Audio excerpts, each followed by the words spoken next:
Hello, welcome back to PJ Maybes. This is my new stream. I'm going to do one every Sunday. Let's Talk Geek. Mainly going to do with movies because my Wednesday one's going to be to do with TV shows. But today, since it's my launch one, we had to talk classic Faulty Towers. And we have Daniel, the Scottish Davros, and Queen Charlotte. Welcome. Hello.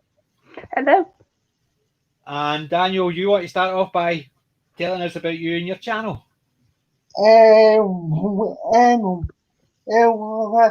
you know, I come to Scottish Davros and basically is talk about all things and pop culture. And then obviously on Tuesday I'm going to start my own interviews and obviously Michelle has been my co-host since asked um, um, and I've also had I've also had EJ on as a guest a couple of times as well on my excellent conversations streams. So I'm happy to actually be here as a guest on our channel. So thanks for having me. Well, it's always a pleasure because I do enjoy your companies, and I did enjoy when we were on yours. And I thought definitely had. I told you I wanted you on my channel. Yeah. Return the So favour. yes, you did me a big favour. So anyway, Faulty Towers. Did you watch it? Yeah. I got the first series done, and I'll carry on during the week with the second series. I sort of Well, blasted if through we it. need to do part two, we could do part two because I've watched it a couple of times this weekend. Yeah, same. But then again, I'd literally it's sitting on this shelf here, so it's basically always on the go. So it's Yeah. so it's actually my DVD player, so it's not on that shelf. But anywho, Yeah. season one. Where did we start? We started was a touch of class, Yeah. the Yeah. introduction to all your characters. Yeah. So what did you think of it? Shall shall we first because this is probably shall it's very first or shot on Ruth Halted so we'll start with so Thanks. I don't know if that's trying to land me in it or not, mate. Thank you very much. yeah. No, I think it's very good. Sort of very quickly, sort of Yeah. giving you the sort of idea of what Faulty's like as a character and his wife and Manuel and the receptionist. I think that's the impression I got. You very quickly get character traits, and you sort of very quickly, I think, get Faulty's sort of faults, which sort of go for them for the rest of the series. You can sort of see. Yeah. I would say the almost classism he has in this one, and that's like it says it in the title. It's sort of his obsession with trying to appear more upper class than he actually is. So it's fun to see him that, and I think the episode's purposely playing with like stereotypes, isn't it, and what you perceive as being upper class when it's not. Yeah. So that's a fun little like twist of expectation, and I think that's what they do well in this series. I think you're right, and John Cleese plays the downtrodden, upwardly mobile psycho. Yeah. He just plays Complicated it man. so well, complicated. I got it for this is basically when I think John Cleese in Fawlty Towers. I think yes. Well, the way he treats Manuel, I think you could easily call him a psycho. Yeah. And see, the thing is as well, do you notice the way they did it? Unlike some, Manuel grows in the first season. Yeah, it does. Because you can imagine some of the other shows, especially now, you've got the same character traits all the way through every episode. Or it goes from the very first episode where he can hardly speak English, he's just over, to suddenly he can understand and the jokes are always funny. But whereas this one, you see him grow throughout the first season, he learns more as things because it's basically he starts just starting in Fawlty Towers. That's where it starts with him just being there a couple of days, I think. But and they never really explain in the first series how. They just sort of say we hired him because he's cheap. Yeah. And I remember thinking like, I wonder how they found this guy. Like, yeah, that would be fun. I bet that's a fun story. Yeah, is it something? We done introduction because as Charlotte said, they get introduced to the main characters, but also some of the background characters as well, right off the bat. Yeah, as you said, the background characters like the sisters and the major, they're in and out. They're no major characters, just characters that are always there. But as Problem says, he was a snob. Yeah. Oh, definitely. Yeah. Just the way he talks to people as soon as he finds out a title, it changes. Yeah. Yeah, I mean, it's that aspect of it. But I like the fact is John Cleeve's mannerisms with Basil. Yeah. He can actually take that stare and you can see in that when it goes from something he's done wrong to getting caught out and trying to fix it. And they just show his face and you just see his face going through it all. And it's just a case of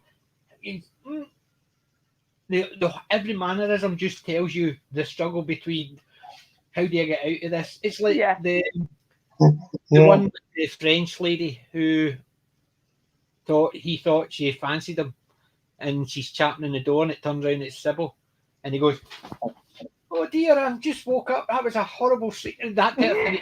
You just see the brains thinking of an excuse. Well, at times he's almost like a living cartoon, isn't he?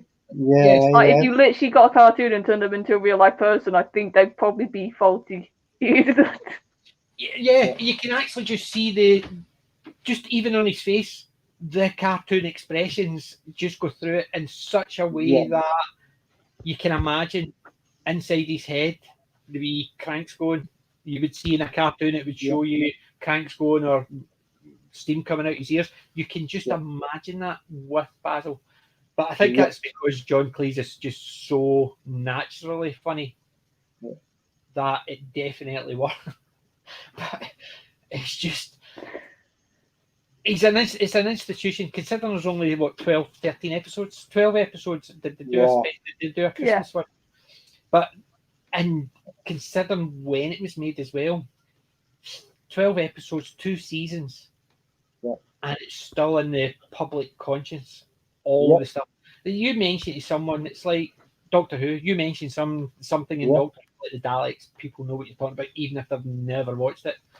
Whereas if you mention some of the catchphrases and go, "Get," they know you're talking about Manuel, or don't mention the war. They know you're talking about Fawlty Towers. It's the same idea. I think it's what the class is, the zeitgeist. It basically just captures the imagination. Even if you've never seen it, you know it because it's out there in the wide world. Yeah, but that's probably also a bit of just Cleese is such a national treasure, isn't he? Yeah. In the country, he's a sort of he's the last, especially nowadays, of a certain type of comedian that you just don't get now, especially British comedian. Well, you get that type of comedian who is but it's the physical and intellectual comedian, because you can never class Basil as intellectual, but the way John Cleese plays it is so smart that you can see the dumb without it being dumb. Mm. Yeah. And considering him and his wife of the time, or his partner at the time, Connie Booth, wrote that based on an experience they had at a hotel, based on someone that is on the DVD, the person's name, but obviously I can't remember the guy's name, but it was based on someone they met in a hotel they stayed in.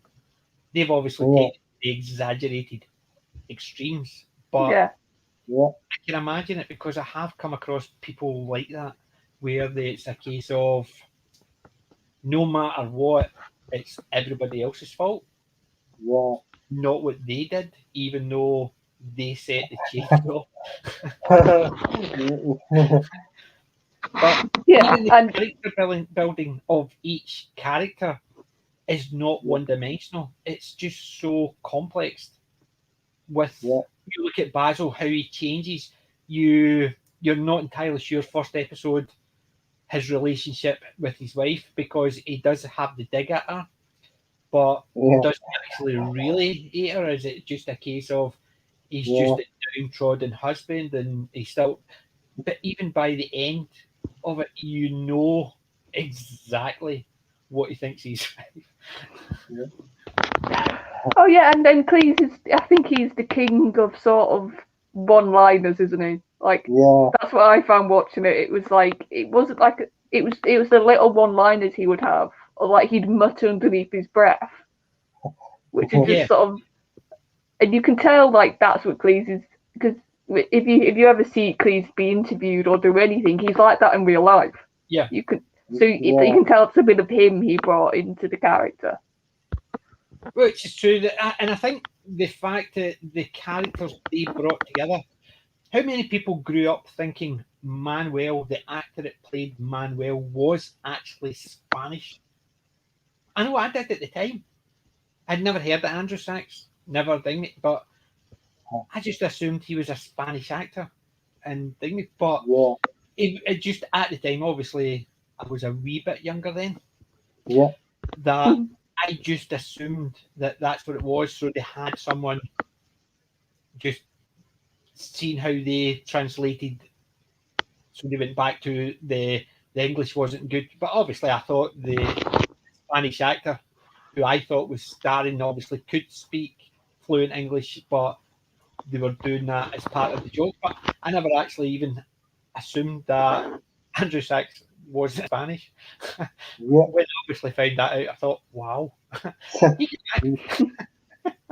But even the right from the very beginning, even his facial expressions with the confused looks on his face, because you can see he thought he said something else, and you can just see in his face the whole try to work out what you're saying. Yeah, the whole okay.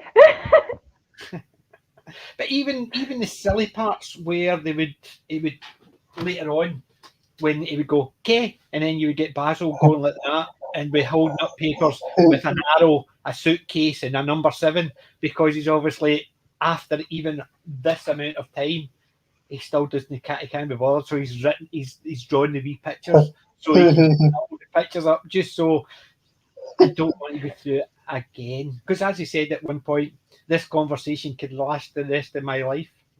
That's just a conversation with Manuel, because the two of them don't understand what the other one's trying to say.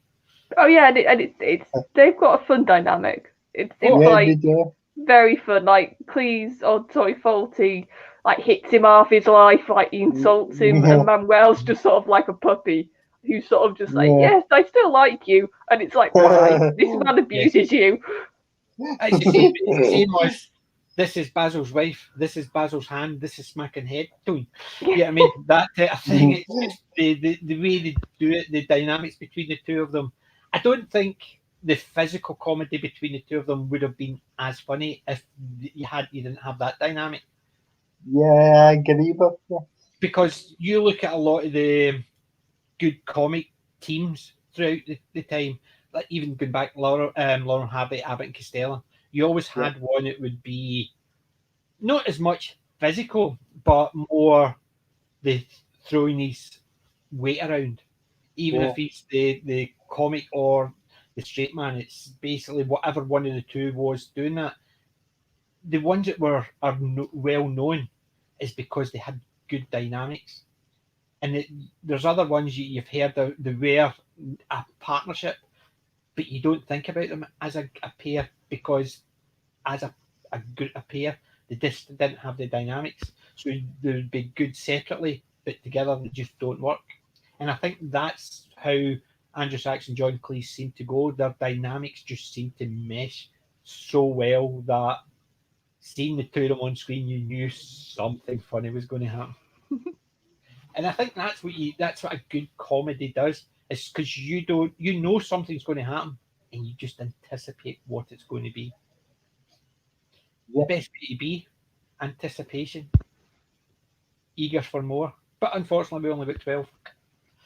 Yeah, unfortunately. But we got them at least. Yeah. Right, I'm just looking at some of the comments.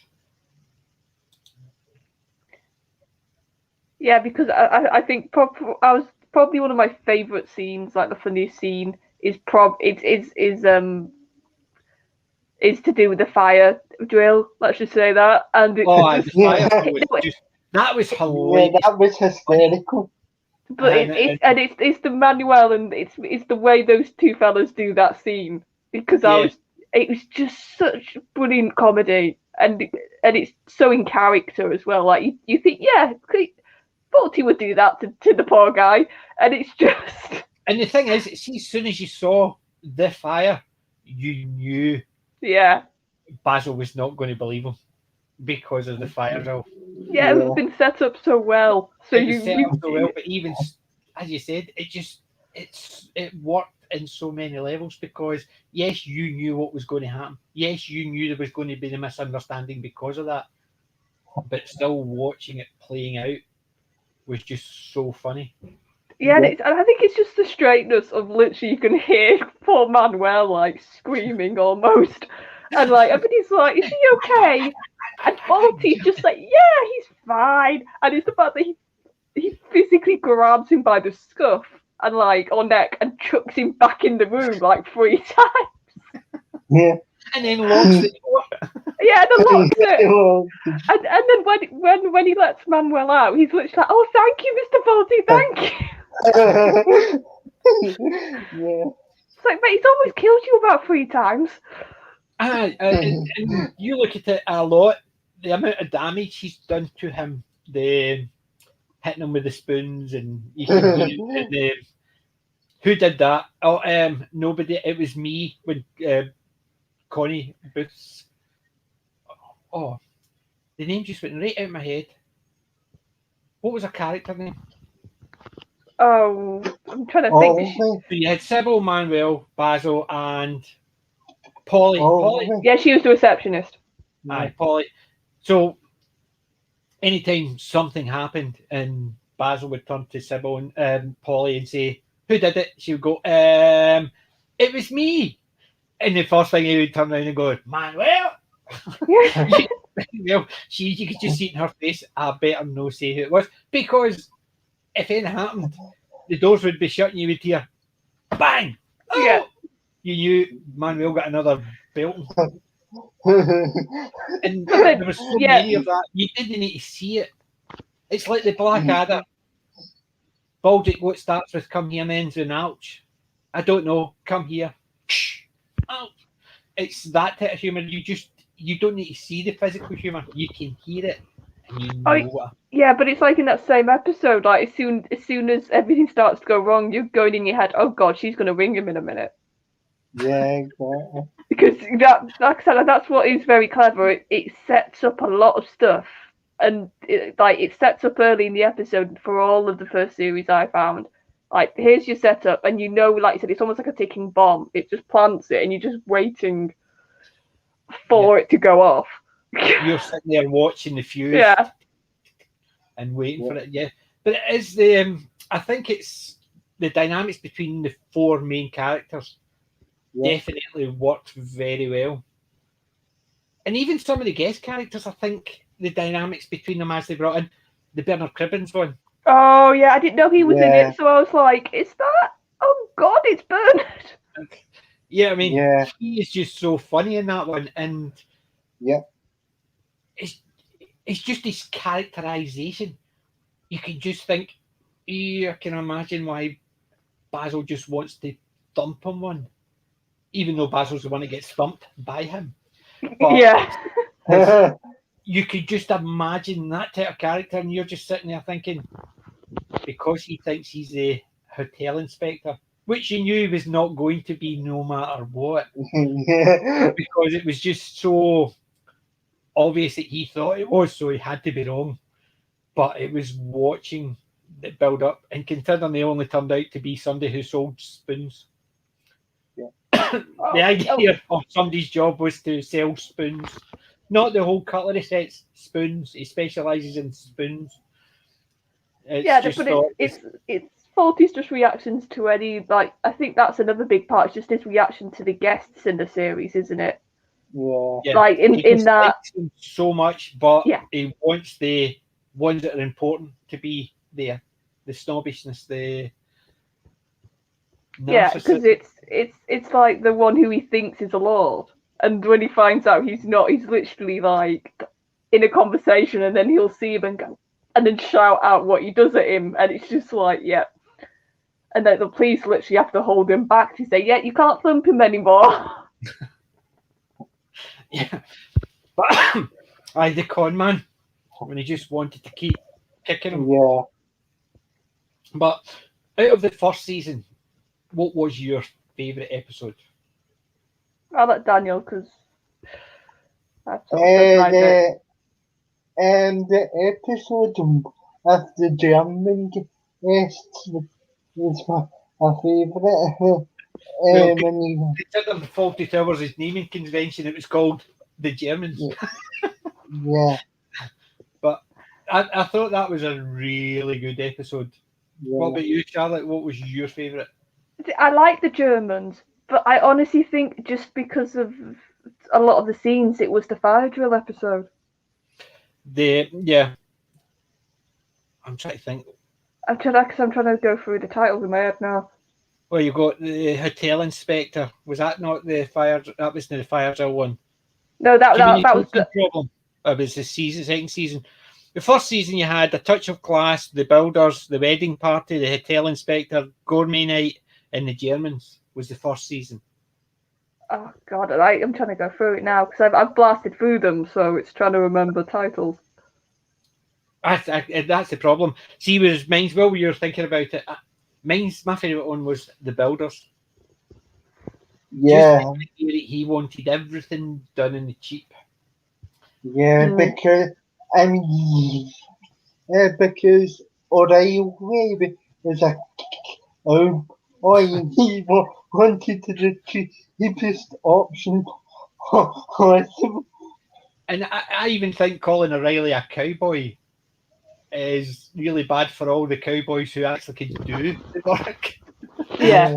But I think it was just so bad. It was even at the very end when he's walking down the road with the gnome. I'm going to visit O'Reilly.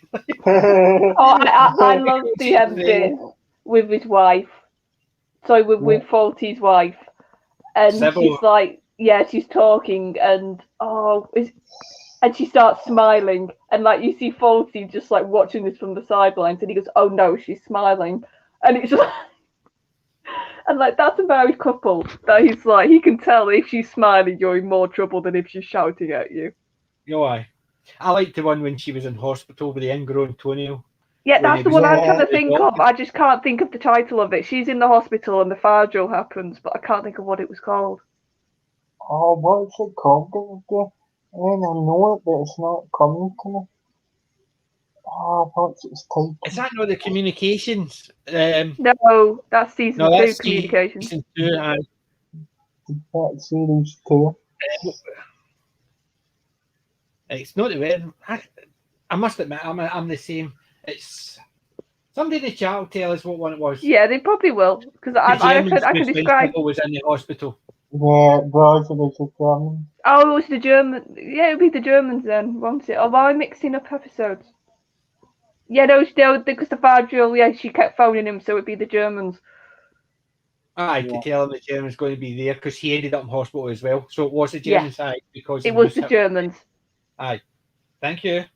I knew somebody in the chat. There's always brains in the chat. There's usually when the camera goes on, all the brains go, bye, gone. Yeah, But I'm always, Daniel will tell you, I'm terrible for episode titles. I'm good at remembering and I can recite what happens in them very well. But if you tell me what it's called. I mean, that happens to me all the time. As soon as you go live, everything just goes out your brain. Yep. The one that I liked when I was saying about was when he was in talking to the doctor, and he's asking the doctor saying, "You need to get out your right, and this is going to be painful." And basically goes, "A lot of pain," and the doctor goes, "Yes," and he walks in. As soon as the doctor walks in, he just goes and walks away. Very happy. She's going to have a lot of pain, and that's all he bothered about. Is the fact is a lot of pain. And even when he ended up in hospital, the doctor couldn't. The matron. Get to bed. Oh no, I'm not putting up with this. And then the doctor walks in. Yes, doctor, no problem, doctor. Just go back to bed, doctor, because doctor came in. It's a bit in the episode. It's a bit in the episode. Yeah, he ends up in hospital when he says to the nurse, I want to. Kill. Yeah, and like that was a bit that made me start laughing because like if you were a sensible person, you wouldn't actually say that to somebody. It just shows you how narcissistic that character is. Oh yeah, but that's the whole point of Faulty is that you don't want to be him, but you will laugh at him, isn't it? Yeah. And as Wen says, basically they always cram so much in. Yeah. And none of it seemed forced, or else there wasn't even the parts where something funny or outrageous was happening. You could see it was for something further down the line. Like, for instance, the one with the French girl, woman, and she was flirting with him, and he's flirting back, but he doesn't want to find out. You knew that's going to lead to something further down the line because it just seemed so normal that two people having a wee laugh and joke would do. But in Basil's head, you could hear they go, something's going to happen. Like even the fact that he's at the door shouting through, "My wife's come back early, she's in the room, what's that, Sybil?" And it's Sybil outside the door, and you're just sitting there thinking, he's just digging. He's hit the bottom of the barrel, turned it over, and kept digging. Oh yeah. Well, it's like God, this is me trying to put a title to it. It's with is it Gourmet Night? Yeah, it's Gourmet Night. Yeah. And that family that he keeps moving about. And like at the end they appear again, and you're just like, oh yeah, of course. And the fella just appears and shouts out his drink order. So you're like, oh god, he's been waiting for his drink. He keeps going, something else happens, distracted with it. Yeah, and he just appears, doesn't he, the dad, and he's just like, I can't think of the order off my head. And he just shouts it at him, and it's like, oh god, so that's even like got a payoff, that joke. Yeah. Oh, it definitely does. It's just the fact is they ask for it. They ask for it, and it's just something you don't really notice because it's part of the script. It's right, as you said, right at the very end when he comes out and shouts it.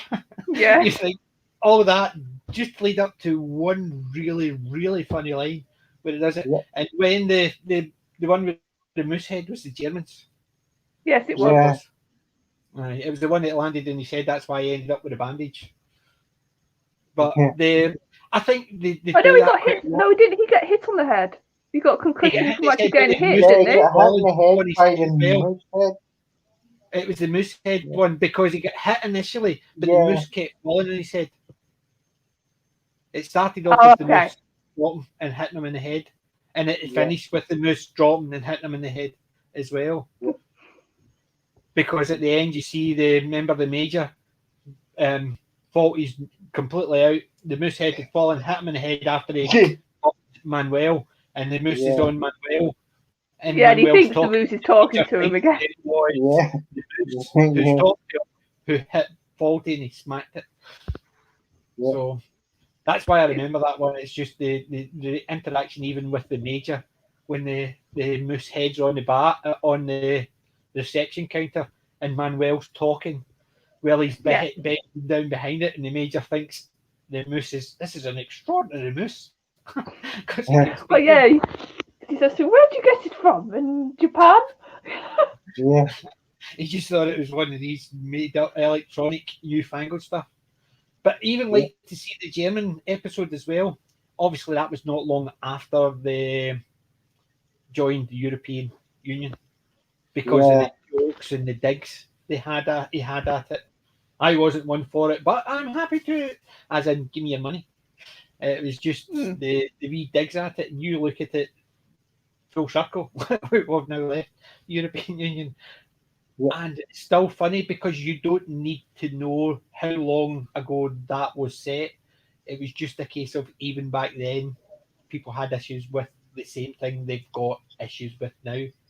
Just different connotations to it. But so that's why when idiot our age group had a hissy fit a couple of months ago about it and tried to cancel it, it was just like, you really don't understand this episode, do you, in the slightest?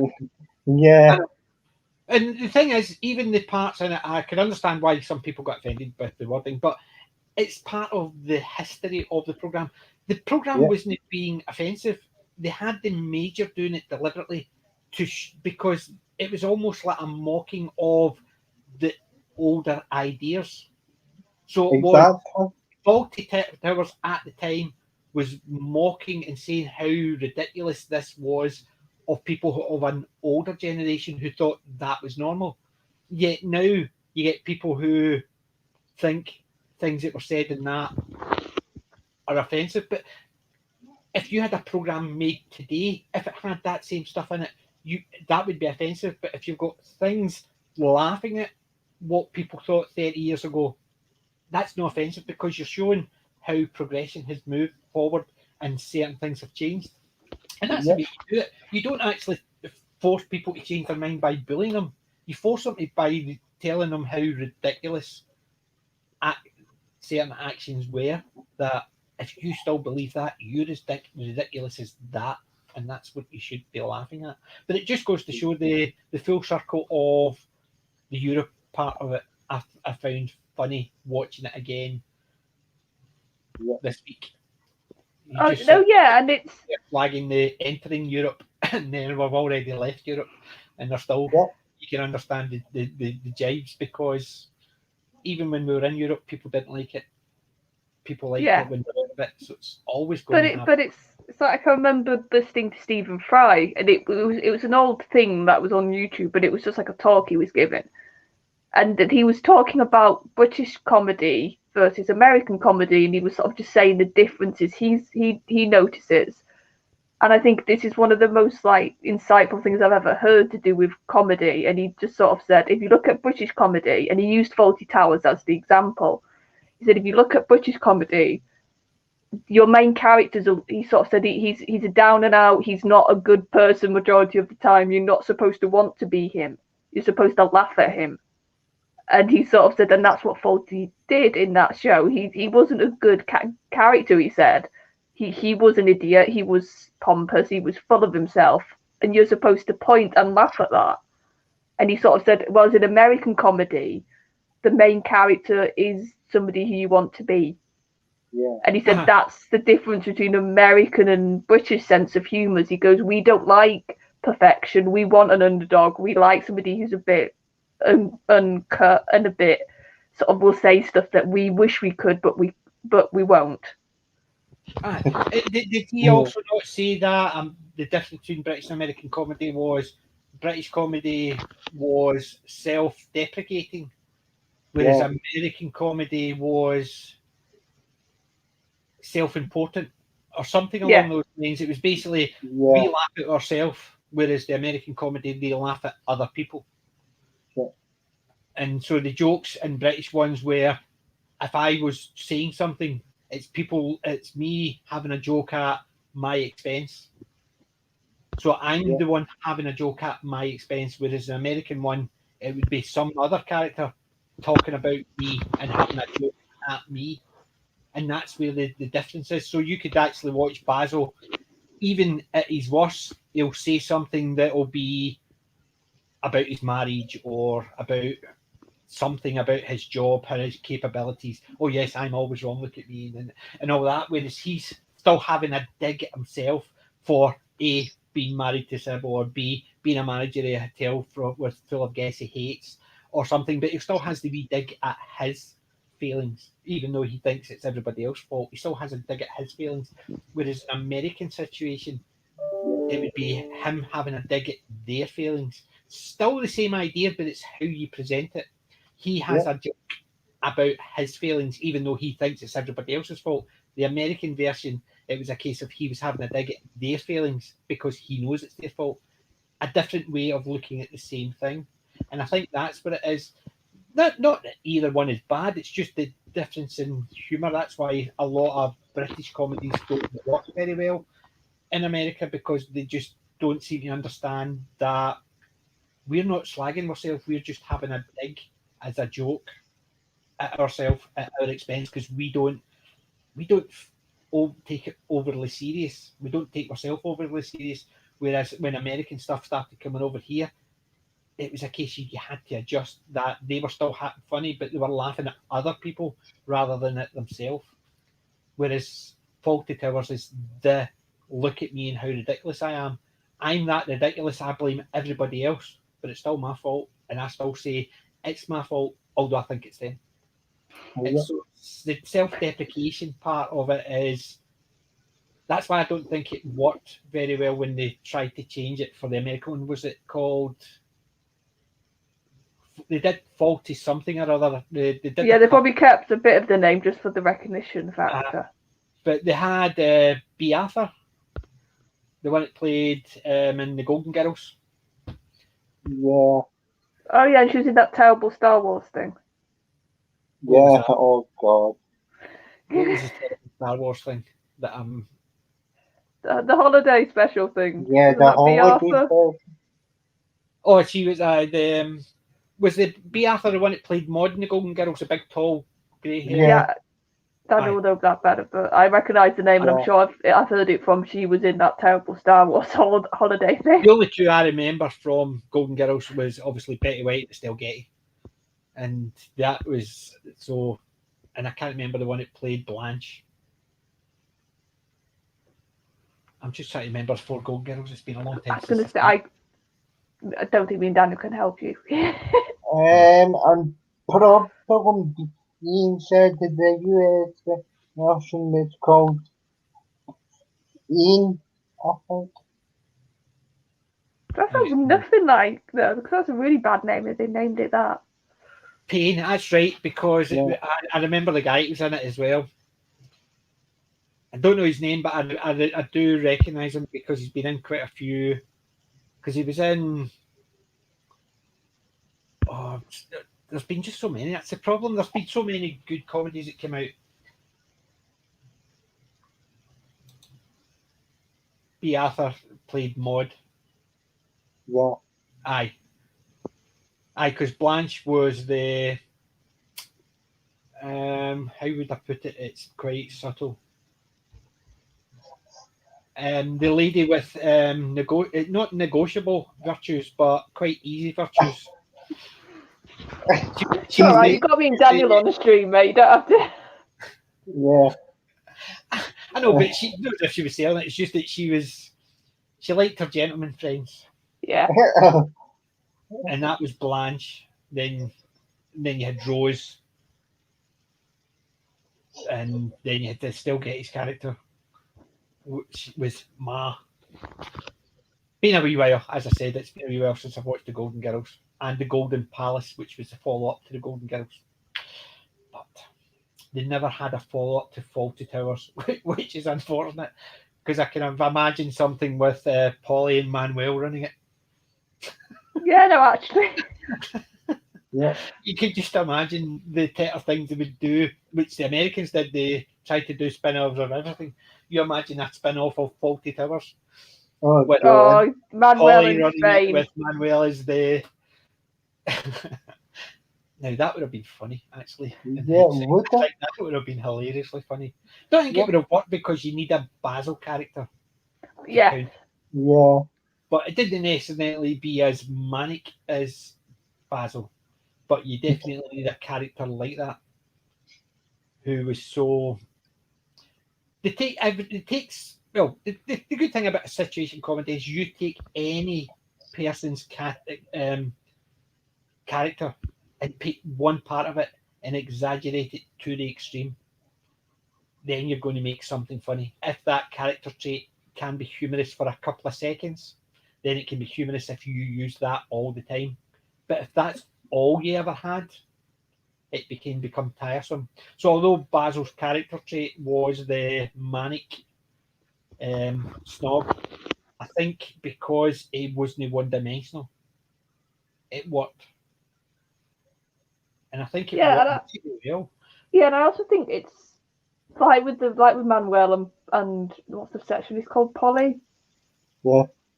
Like even though he constantly was like having digs at them, you could tell there was like an affection there. It was just he would never admit it because he was too proud. Yeah. Like when he saw Polly's art, he always was like, "Oh, why are you doing that rubbish?" Or like with Manuel, like I said, he spent half the life hitting the poor bloke. But like you could tell there was that weird bit of affection for them. Like they almost were like his little adoptive family. Aye. Because he would be quite happy to throw Manuel under the bus if a doctor or a colonel or a lord said something about it. But if anybody else, any of his other customers sort of said something about him, then it's, wait a minute, don't do that. And he would always side with his employees at the detriment of the guests, unless the guests he saw were of a social standing that they counted more. Usually more than him as well, but Well, no, but you got that episode like in the first series where the it's the wedding party one, and they think him and Manuel are an item, which is quite funny. Yeah. the wedding party one where when he walked in, he thought Polly was with it, the young girl was with him, and he was trying to hide it all the fact by showing the mother the room next door, which was a better room, just to actually try and save her feelings, considering it was Basil. You think he would have been he's actually showed a bit of humanity. He's trying to show a bit of humanity by saving her feelings because he thinks her husband is having it off with these two young girls. And it's so even though how bad he is, he's still got a bit of humanity in there, which is unusual when you think about Basil Fawlty. You don't think about him being nice or trying to be nice and failing drastically to the point the woman looked creeped out. Oh no, she looked like you're gonna kill me. And you could just see the face, as in, why am I in this room with nobody else around us? The face is almost a case of. But it's like that thing of setting stuff up. They've done the scene of Manuel being knocked out in the basket, and her seeing his feet poking out, and Basil being like, "Oh, he's just sleeping." So so you could tell that was the setup of God. She's seen it looks like a dead body almost. And then she's been left, like you said, in this room by herself with this guy who's a bit of a manic, talking about how lovely it is, and it's just not the same. And you just see the whole, what is happening here? And it was just so funny the way they set it up as well. That shows that even though he's got a bit of compassion, he just does not know how to show it or manifest that he's trying to be nice because he doesn't know how to be nice unless he wants something, obviously. Yeah. And even then, with the builders, you look at the builders episode. Yeah.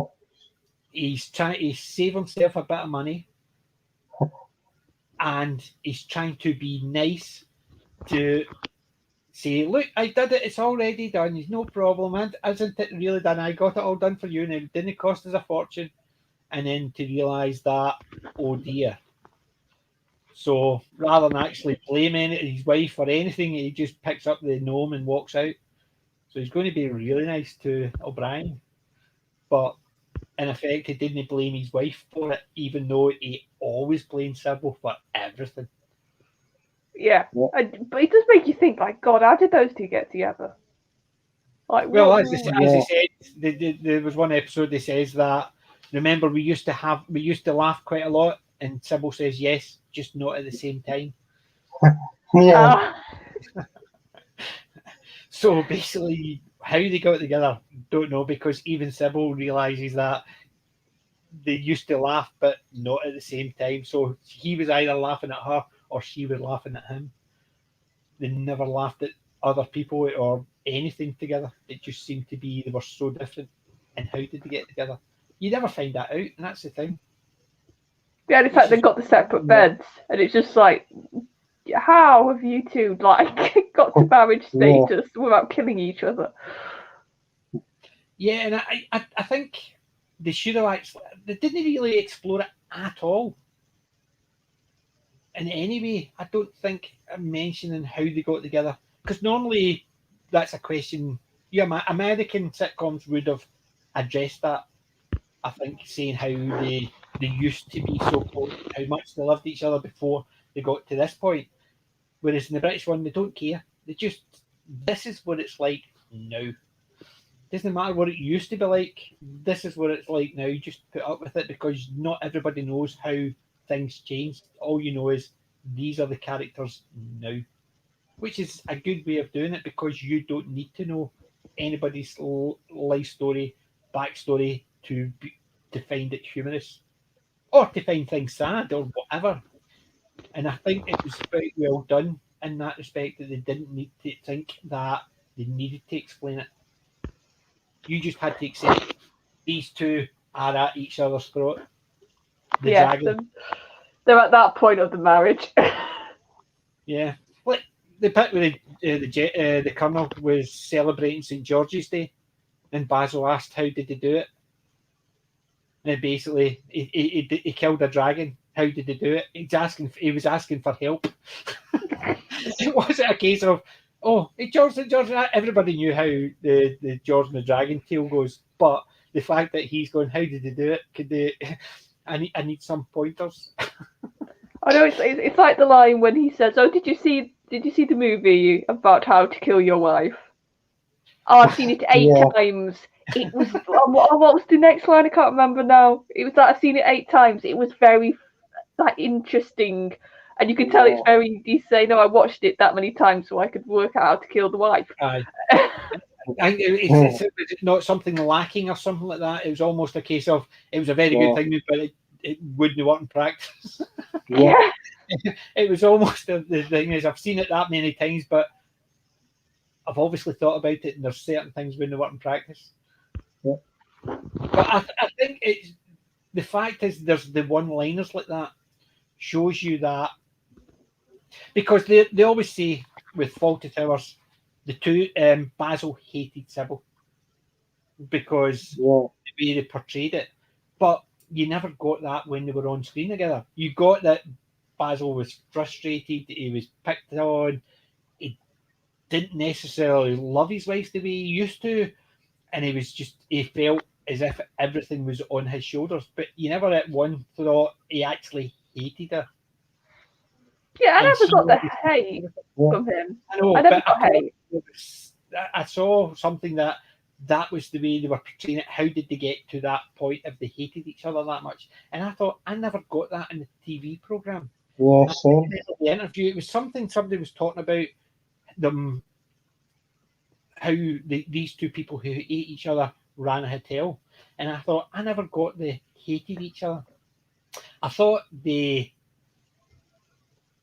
suffer each other, Yeah, but they hated each other because you couldn't have that much hate that they portrayed for each other and actually really believe it without actually going nuts.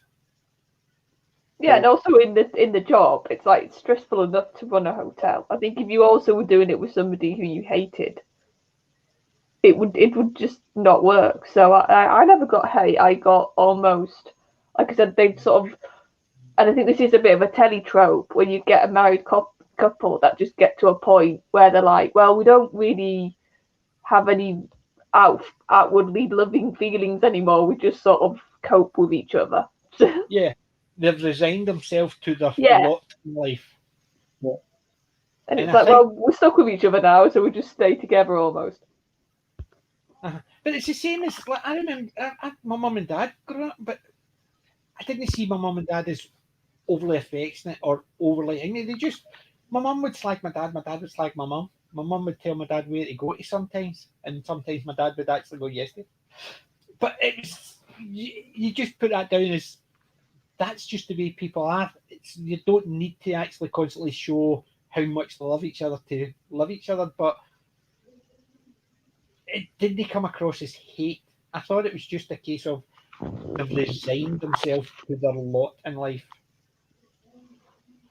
And the fact is, they flirt with other ones. Like Sybil will flirt with anybody. Like yeah, Yeah, any good looking bloke. and anytime Basil wants to flirt with someone, as long as Sybil's not around, or else say, oh, "I'm not watching," and as if he's not interested because somebody might overhear and take the wrong idea because he didn't want to give the impression. Like the wedding one, that was Yeah. the one with the French girl and that couple who were going to the wedding, and they came in when the French woman was sitting in his back. The whole idea that they thought he was having an affair. And the way he just over explains it, yeah, it's Yes. like, And even the yeah, way when she comes, she's the next day, she's asking him for something, and he's just utterly ignoring her. Yes, yes, yes, my wife. And it's almost a case of he went the opposite way to prove that he wasn't unfaithful to his wife. Not yeah, that he but had to, that we that knew the probably, situation, but it's the fact is, not only did he wasn't unfaithful, he just didn't care what other people thought, because if they hated each other, would they care? But he was so focused on the fact that he didn't want people to think he was having an affair. Might have been because I'm not that type of person, but it was also the fact is if he didn't like his wife, would he really care what people thought? but I And then, suppose, but oh, if you think about when she's in the hospital, he's there, and like when he's in the hospital, she's like next to him in a wheelchair. So that would yeah, show, I think, that there's still some yeah, like there's love still or something. affection there. Yeah, but that's what I'm saying. I can't even remember the interview. It was a case of about how these two people who hated each other had to put up in it, and I thought yeah, never once did I get a feeling that they hated each other. They put up with each other, and yeah, obviously Basil was the put upon husband, yeah, whereas Sybil was the more domineering wife. But you never thought it was a case of there was anything other than affection there. yeah, Yeah, and Problem B's got a good point. He wouldn't have an affair because he was scared to death of his wife. yeah, Well, yes, but even the fact is, even if he knows, because Sybil would have known he didn't have an affair because she'd know fine well what type of person he is, but he was so terrified that people thought he did. And I think even though he would be terrified of Sybil finding out if he had, if he hated her that much, would he care what other people thought about? And that's the part. I mean, it's the fact is, yes, he's terrified of Sybil. You can see it with the money from the horse racing or anything he does, like the builders, anything like that. He just does not want Sybil to find out because he's going to get it in the neck. He's going to get shouted at, and he doesn't want that. And I think the fact is, if there was hate there, would they really care as much? No, and like you said, it's that's also I think, a very British thing, the way the marriage is portrayed. Like I think if it was an American thing, it would have been a very lovey-dovey marriage almost. But for me, it's a very British thing to show a marriage that is sort of like just functioning really, and it like that. To me, that's a very British thing. And here's the point I would make about why American comedies are a bit more upbeat and cheery. Is because like all your sort of all the your sort of all the your sort of um actual stuff for like the news works are so blown out of proportion. So to combat that, your comedy shows are a bit more light-hearted. Whereas our news reports are a bit more passive. So to combat that, though, our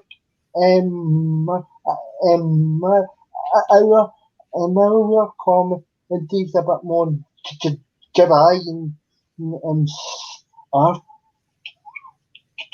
So there's a cultural sort of difference between the two, I suppose. Yeah, I think you're right there. Just the way things have changed, we still got. I suppose we changed what we export, because at one point the biggest things that were getting exported were, apart from the humour at ourselves, the things like Monty Python. It was a lot more crazy humour, whereas I think, as you're right, a lot more dry humour gets exported now.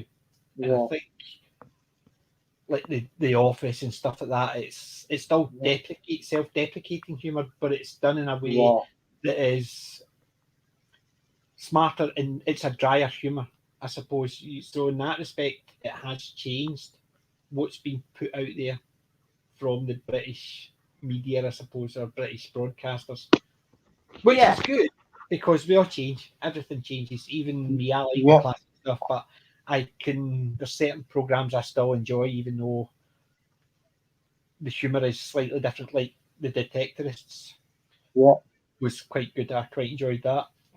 But mind you, I always wanted to have a metal detector anyway, and I've just never. I've always wanted one, but even when I was a kid, I always wanted one. I just never get around. And when I did have the money to buy it, I thought, where would I go?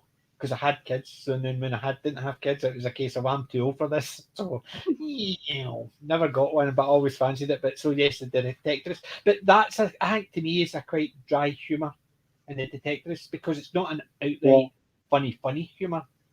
It's a laid back type of humour in it, but it's quite dry. And it's the same idea. They're having a fun joke at themselves more than anything else. Yeah, and I do think, like, but in America they do have sarcasm, but it's not like ours. It's not really like ours.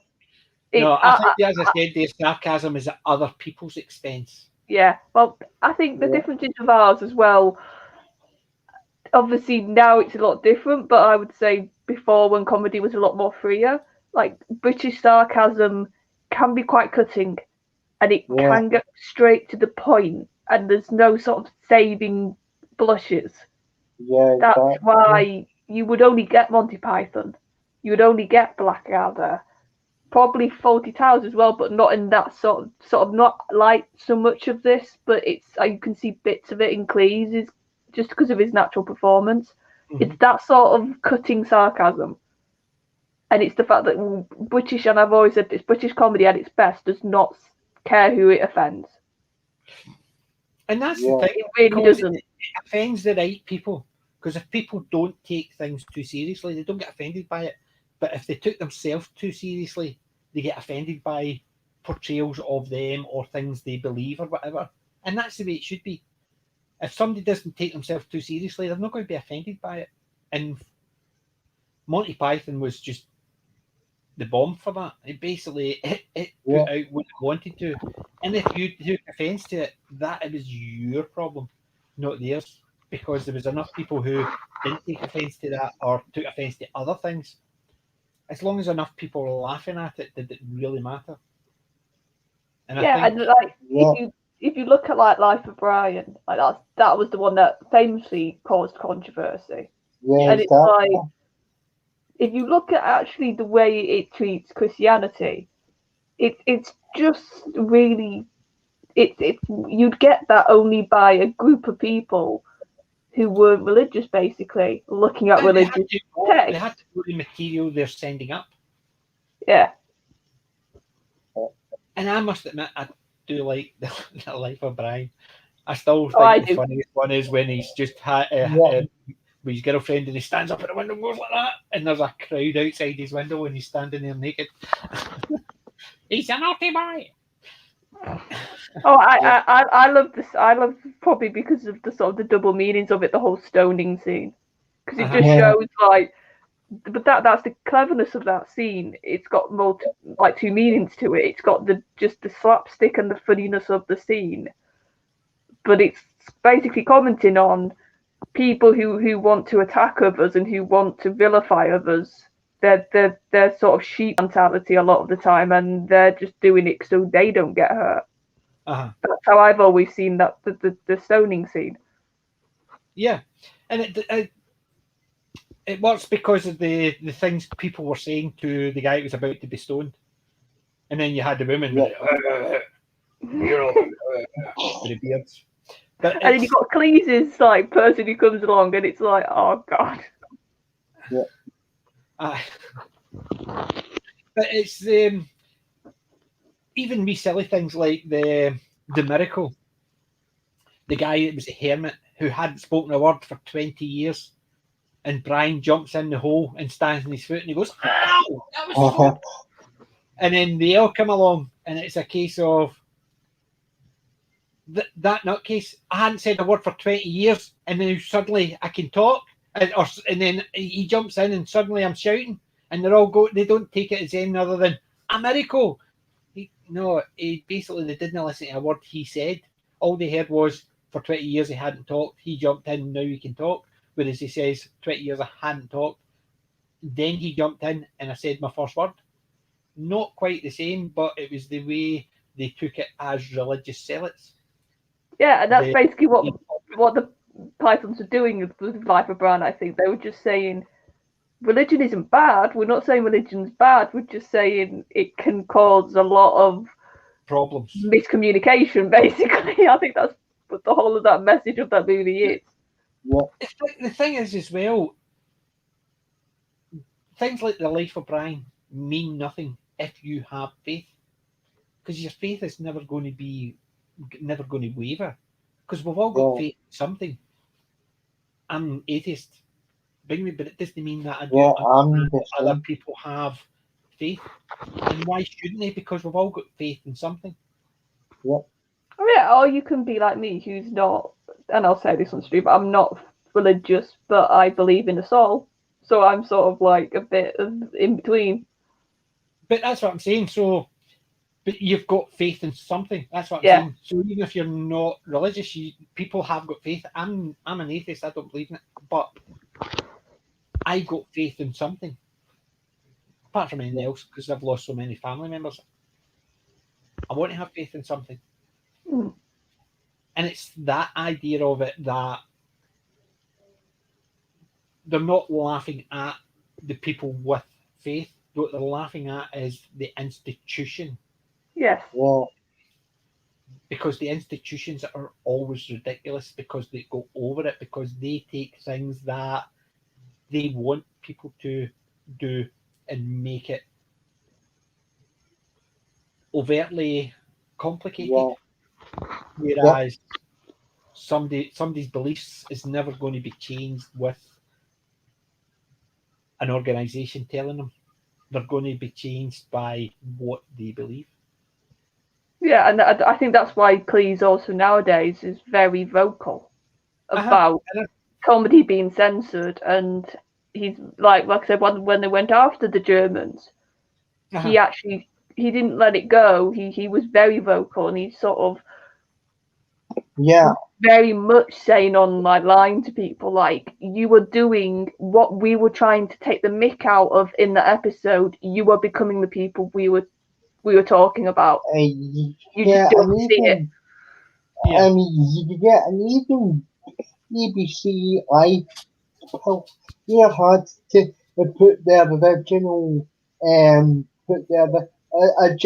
episodes back on, because what they did get for us to do is edit a lot of the episodes, but when they saw the fan backlash to the no, they had to they had to reinstate the original episodes because the cancel culture was on after it at the time, and even till this you still kind of go after even till this they still go after John Kill. He's himself, so yeah, but that's because he stands up. He's one of the few who will, if somebody comes after his work, whether it's faulty, whether it's Python through the years, he's always said, no, comedy is subjective. I'm not saying you have to find me funny, but you can't take away my work. My work stands for something. The thing is as well with comedy, because it's the same again. If you put comedians, it's the same as anything. If you put it into one category and this is only acceptable to everybody, has to be these jokes, then you stop it being funny, because we all find different things funny. And if we all found the same thing funny, then you would be back down to one comedian telling the one joke. Because why? Because other people are not allowed to find something funny. Yeah, I mean, Scottish have got gallows humour. It's not that we find everything hilariously funny about death. It's just that we deal with death through humour. And to be honest, we would actually make a joke at a funeral. Let's be honest, people with Scots, that's what we probably would. One of my favourite Billy Connolly jokes is about that, and he's talking about that sort of Scottish sense of humour, and he was referring to what year was it when somebody drove a car into the airport? And that was the early 2000s. That was around about. It was just after the 9/11 thing in America. Yeah, and he was talking about that, and he was making a joke about it, and he was saying like, only in that's it. He goes, only in Glasgow would a fella drive a car into the airport, it'd be on fire, and a Scottish worker, he said, wouldn't call the police. He would go to the guy, drag him out the car, and beat him up. He goes, that's Glasgow. That's why they say you get more fun at a Scottish wake than you do at an English wedding. Yeah, you do. Just because of the gallows humour. And it is that a stupid thing you would get there, because, yes, somebody would drag somebody who's on fire out of a car to punch him just because he's late to work. And then he was like, oh, and also, he didn't run away. He stuck around and got interviewed. He's like, only in Glasgow. Smeaton or something like that, wasn't it? Yeah. It was something like that. His nickname was Smitten or Smeaty or something like that, and it was. He became a local hero during a. And as he said, what was the message he would give to terrorists? Yeah, that was it. So it was basically, don't. He didn't say don't come to Glasgow. He said come ahead. Basically it. Yeah, I mean, I remember basically people were saying that there was a heightened state of alert because there was the London bombings and the buses and stuff like that. You shouldn't be public transport for that month. I stopped driving my car and I went by bus because nobody's telling me not to do something. Yeah. So I went by public transport deliberately. Just to prove a point. Being told to do something. No. Yeah, but I think that's also sort of a British thing. Mm-hmm. Of like, you tell us no, we'll tell yeah. you. Yeah. It's like just we'll be unapologetic. We'll say what we want. We'll do what we want.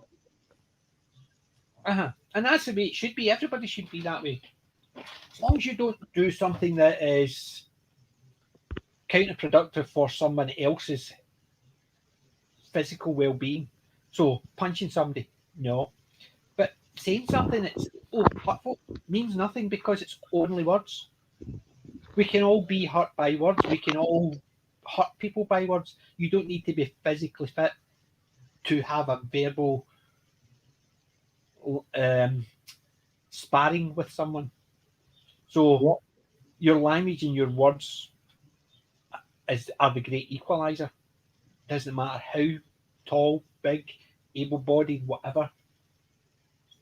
Your words can actually work just as well as the guy standing next to you who's physically fit, educated, whatever. Makes no difference. It's a great equalizer.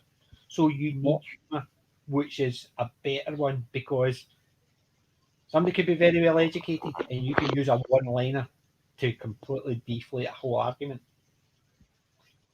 And if you start censoring humour, then effectively you're telling people we don't want you to disagree or be contrary. We want you to do what you're told, and we ain't doing that.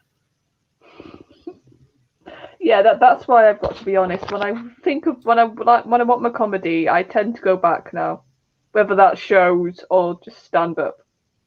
I just tend to go back now to yesteryear just to get comedy now because it's so like nicey now and censored and you can't offend and it's like no.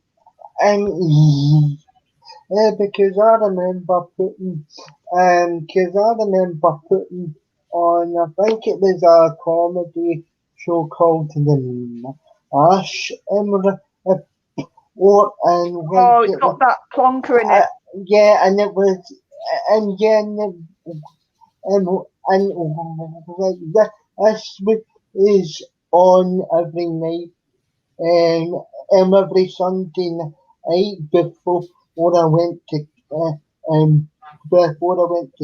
college the next day. So I put it on out of curiosity just to see what it was, and you're like, oh my god, this is so unfunny. I'd rather be kicked to death. And that's modern British comedy. That's modern BBC comedy. No, that's modern British. It doesn't necessarily comedy. Comedy's meant to make you laugh. Yeah. So it is. But hello, isn't it illegal now in Scotland? What, to offend someone? Yes. You could actually be sitting. We could actually, three of us could be sitting in a room, not broadcasting, and somebody overhears something we say. They can go to the police and say they took offence on behalf of somebody else, and you can get into trouble. Yeah. So somebody can get offended on behalf of someone else. So even if that other person says, I'm not offended, as long as they're offended on that person's behalf. So in effect, if I say something, Daniel could go to say that he thinks Charlotte would be offended, so he takes offence on her behaviour, on her behalf, even if she says, I'm not offended by that.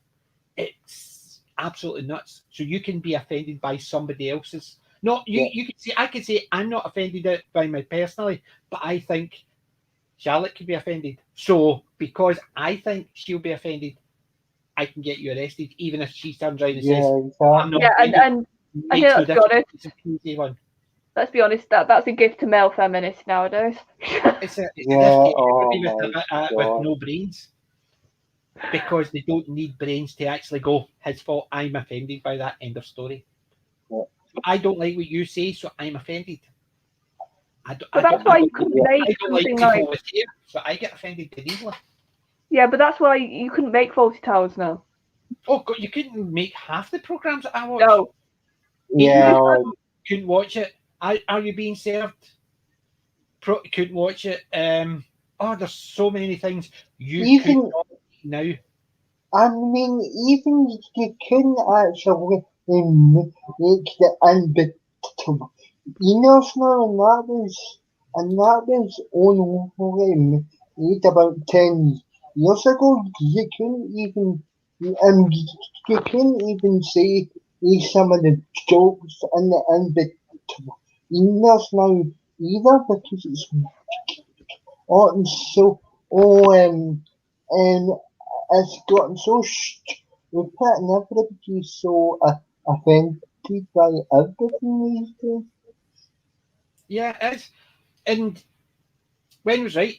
Even the earlier comedies, even though some people find it offensive, they were there to have a laugh and a joke at that expense, not Yeah. to actually take yourself seriously. And that's why, like Love Thy Neighbour, people actually say it is racist because, but they've never My watched it. parents literally were telling me about this today, saying, Charlotte, you should find that because you'd be shocked. It is because people think it's. I mean, but he uses derogatory terms towards Eddie. It was Bill and Eddie, I think. Yeah. Yeah. So he made derogatory terms, right? But he didn't do it because of his colour. He did it because of his class, but he used his colour as if that was the issue. But when it came down to it, it was he never gained anything because he was always the laughing stock. People would laugh at him. They would laugh at the things he said. He never succeeded in anything. So Bill and Eddie. Bill was the white guy. Eddie was the colour guy. I think it's been a wee while since I've seen it. So, but so he was the coloured one. Was the great Rupert Wilson who played in War Games. So he played the coloured Union soldier in War Games. I was going to say Daniel will know that better than me. Names. Yeah. I think it's Rudolph Williams. But Yeah, I think it's Rudolph Patrick Williams. in EastEnders just now. Right? Yeah. Right. So he was the educated, upper class, hardworking supervisor.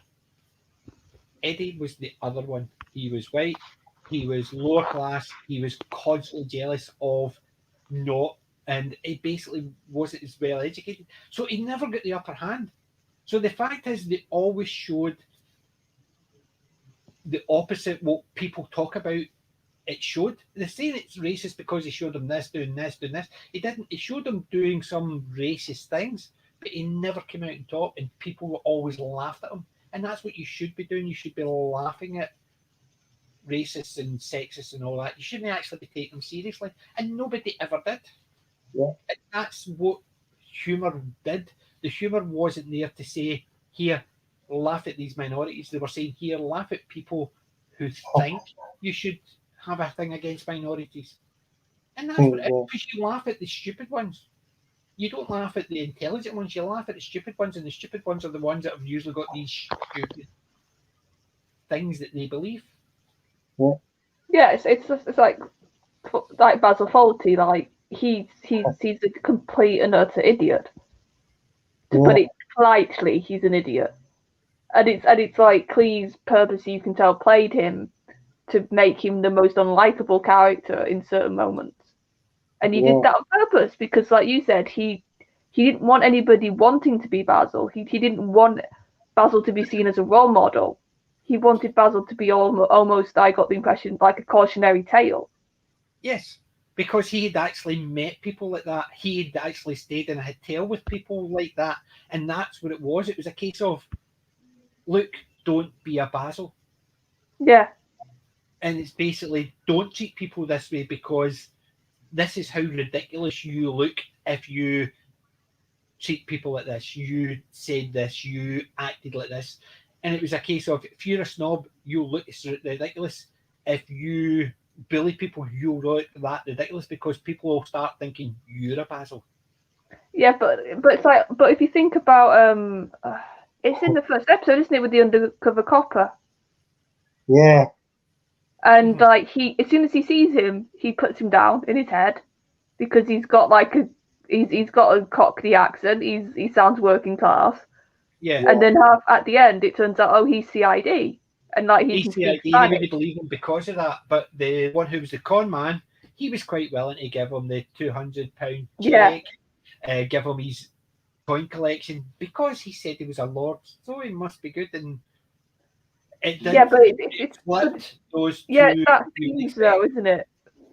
Yeah, and I mean, yeah, and then, but yeah, and then, as it's about him, later on in the episode, but Azul kind of eats him up and says it's about. It's about.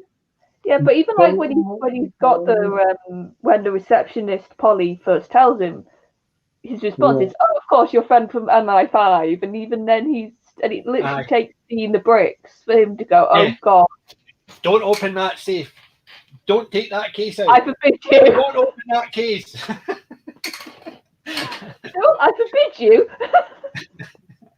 And it was just a funny symbol, and he's got the two bricks going flick, flick, because he still could not believe that this lord is a con man because he's standing with the two bricks going flick. It just basically just looking at them. And how long would you need to actually show that you've been fooled? But he basically milked it, but he didn't milk it as in it was too long. It was just perfectly, because that amount of time you can see his brain's going, this can't be true, is this? And he's just trying to sort out the fact is the common one is the good guy, and the Lord is the bad guy, because his it's not even that. Also, it's the common man is quite is a job that is quite intelligent, and like he's not. Yeah. If he said he was a detective right at the beginning, you know fine well Basil would have been falling over himself. Yeah, that's the thing. Like he's not. It's like he's police, but he's a detective, and he can speak other languages, and he's like part of CID. So it's like everything is going against what Basil thinks about him. Yeah. But he puts that out the way because he sees him as common. Yeah.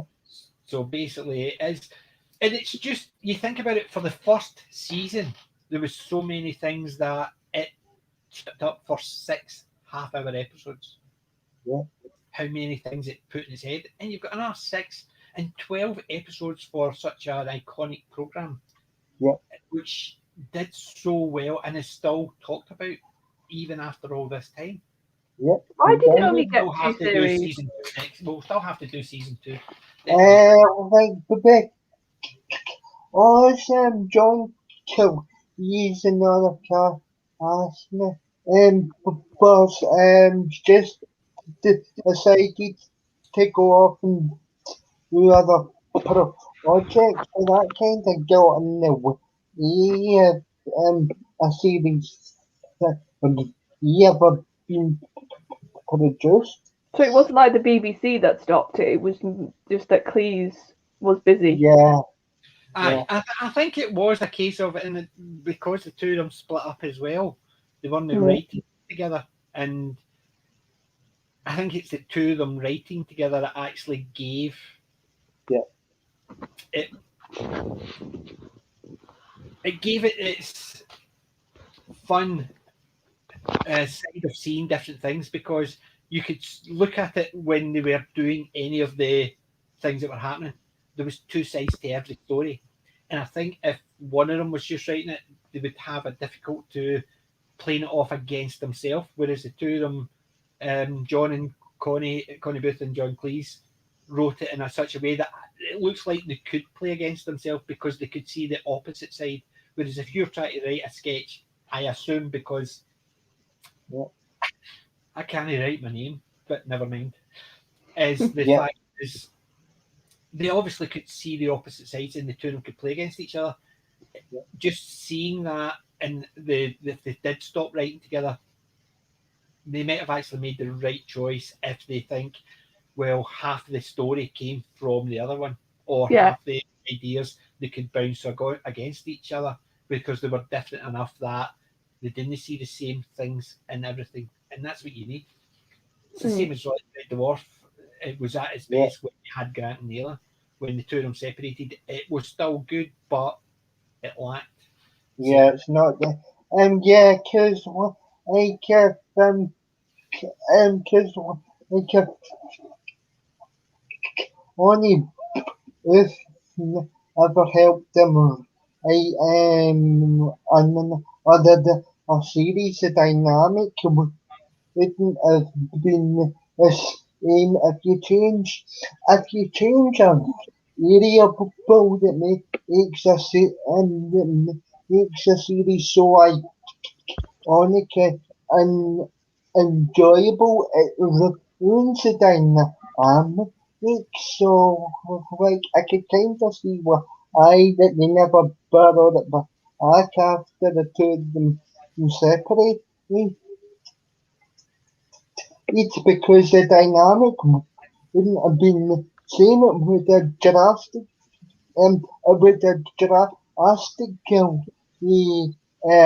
a change to the show. Yeah, and like maybe they would have had to recast maybe Cyril. Like that, and that Yeah, would have just ruined it, wouldn't it?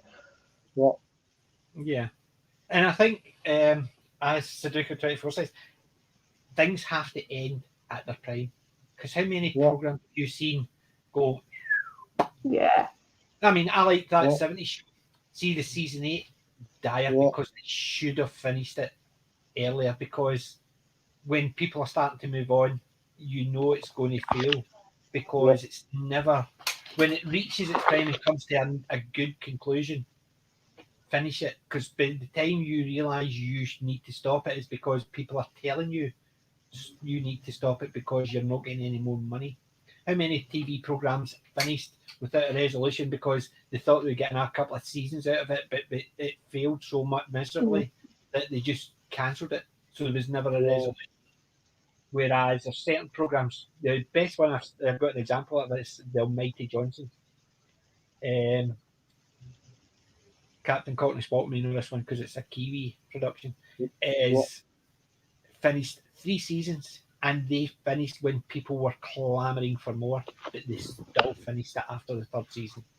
They left it that they could have continued if they wanted to, but in effect, it yeah, has a resolution. And they deliberately did that, and it worked so well. But the Almighty Johnsons, it was something I initially. Actually, I like getting any programs I watch. It's 3 episodes. First one sets up your character. Second one usually sets up the situation. yeah, Is when you get the two of them together. And if it doesn't yeah, work by then, I usually find it doesn't work for me. But yeah. I'm the same. I got to the 3rd and I still wasn't engrossed in it. One of my friends recommended that I watch it to the 5th episode. And if she says if I've not got to it by the end of the 5th episode, I'll never like it. See, by the end of the 5th episodes, I wondered why I couldn't. I never watched it previous to that point because the 5th Yeah, episode brought everything together, and it But was that's a hilarious. long time. Like you said, I think a lot of people are like you. They tend to give something like 3 or 4 episodes max. Aye, yeah, and that's what I'm saying. So normally I still do that, but unless somebody recommends it, I'll not usually go by it. Unless they recommend a point where if I've not got it by that point, and it's usually somebody who's got a very similar sense of humour or a similar taste in programs to me. But yeah, my friend, she basically told me to stay to this episode 5, and I wasn't as keen. But because I know a lot of the programs she likes and stuff I like, I thought, okay, I'll give it until episode 5. See, after episode 5, I couldn't get enough of the program. I've got yeah, the DVD box here and I watch it at least once a year. It's just hilarious. It's funny. It's not a laugh out loud situation comedy. It's a humorous look at gods. Just hilariously funny in that respect. Yeah, no, I can remember. I I was a fan of Being Human, which was on BBC Three, and it had comedy in it, but it could get quite dark. The And vampire. by the end, yes, with The ghost. what's his name, Adrian Turner before he got really famous. Yeah. Well, do you remember the very first episode in Death in Paradise with Janis Jones? The girl who played the police officer was the one that played the ghost. Ah, right. Wasn't she? No. Was she not the one that played the ghost in Being Human? No, I know the actress. The werewolf, the vampire, and the ghost. The girl who played the ghost was the girl who played the police officer in Death in Paradise. In the first series? The very first episode of the very first season of Death in Paradise. Oh God, Death in Paradise is now like 10 years on, isn't it? So I can't even remember who was in the... I think you're actually right. She's a good actress. Like I do. Hey, like I said, Daniel, you didn't make sound surprised when you said that. No, but Being Human, like by the time when basically all the main three leads had gone and they'd replaced them, it just didn't feel like the same show. Yeah, I remember the first couple of episodes and I thought it was actually quite good because the guy who played the werewolf, he's been Russell Tovey, he's brilliant as well. Yeah. He's been in Doctor Who, hasn't he? Yeah. So's Annie's, the actress. She was in New Who. Yeah. Right. I'm just trying to find this. But no, it's like that. Like I said, so that does happen. Like by the time you've got so much change in a show, it sort of doesn't feel like the same show anymore. And I think actually Death in Paradise is probably one of the few that can get away with it because they've baked in that basically the main lead leaves at a point. Yeah. I'm just trying to find her, so hold on a wee sec. See, I can't think of the actress's name, which is bad. I can name the two blokes, I can't think of her name. I'm just trying to get the picture of her. I can get her name as well. But it's just trying to actually find a decent picture. Yeah, because she's not been in loads of stuff, has she? Right, let's see if I can share.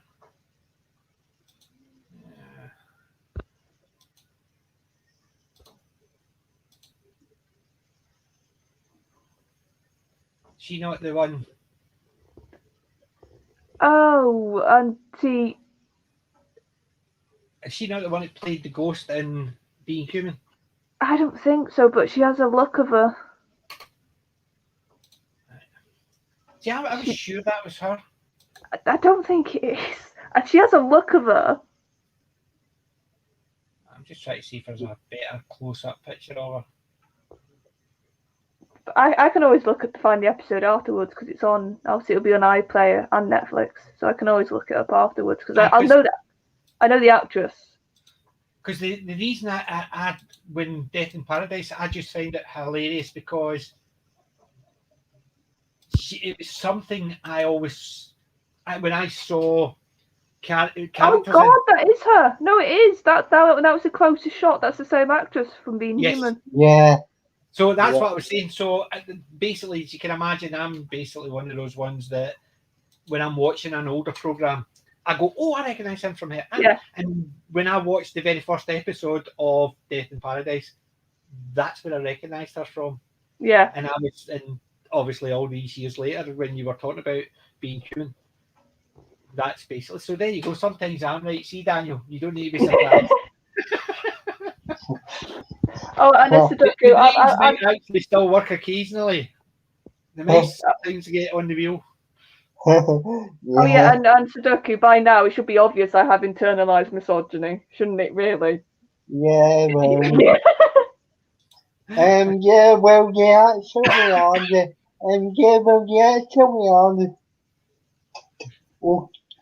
female in my channel, let's be fair, I'm the token female in our circle, mate.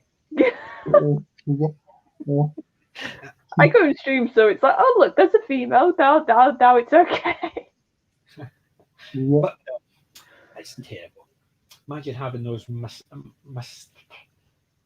I can't even bloody say the word. masochistic. Never mind. Misogynist. Misogynistic. That's it. It's basically the word is sitting right in front of me. I can read it on the screen, and my mouth would not work. It just went click. You're not working today. As they did in Red Dwarf, it was tongue-tied. Yeah, so yeah, I've got loads of that stuff. Some people who are sitting in this panel who haven't watched Red Dwarf will not understand that at all. Oh, it's on my list. Yeah, it's on. I mean, it's on now. I still get to it eventually. Well, just remember, keep catching up with me on Wednesday. Because on Wednesday, it's Sudoku 24's on with me. So, yes. So, we're going to talk season 3 of Red Dwarf. Yeah. So, you've got one with Problem and Alan from Sentinel Comics, and season 2 is Wayne and Darren. And then Darren, you've got me, Sudoku 24. Yeah, I'll kind of get that after I've got them in the duty, because that'll be the next big thing for my channel, because Charlotte get going on about it there, so I thought I'll give in and I'll just submit. I'll give in and I'll just submit and see what the shows will like, and like I've enjoyed what I've seen so far. Yeah, so Daniel, what's the lesson? You want to see my watch list for the next year? Oh God, I bet yours is massive. Yeah.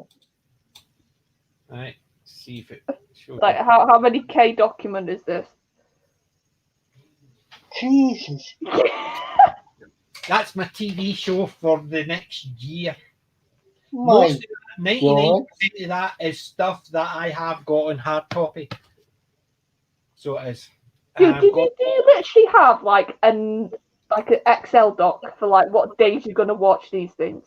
No, they're basically just on my list. That's my movies. Oh my God, that's an archive. Yeah, basically I archive everything. I rip everything down to my machine. So all my TV programs, the lot. So basically, I spend a lot of time watching, because I've always been like a geek. I basically download.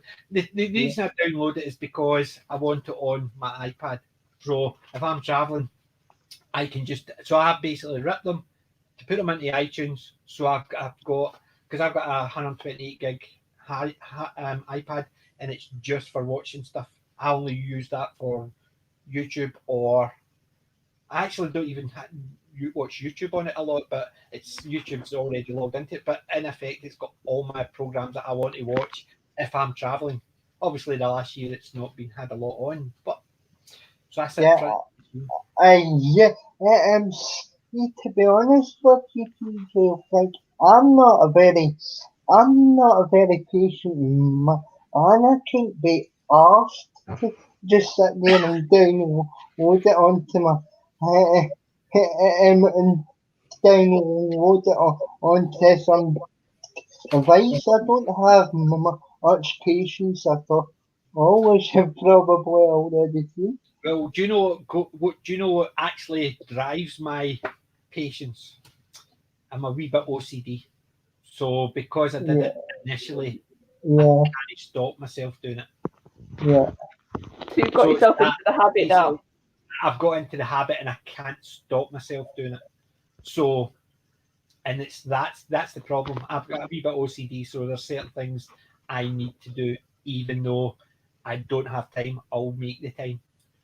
So, even when I'm sitting watching something, I could be cataloguing something else and doing something else. But it's one of these things we all do. We've all got our crosses to bear. And see, to be honest, right? On the math things, only the things I go over and